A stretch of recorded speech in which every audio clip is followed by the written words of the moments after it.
How to unsend mail in Gmail. So if you want to unsend your mail in Gmail, then first of all open up your Gmail account and make sure to log into your account.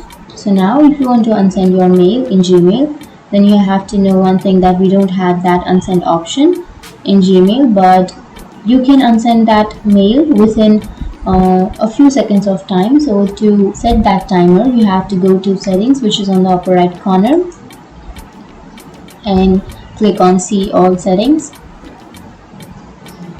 and under the general settings you will have undo send option, and under that send cancellation period is 5 seconds. So you have to click on the drop down bar and then choose to 30 seconds.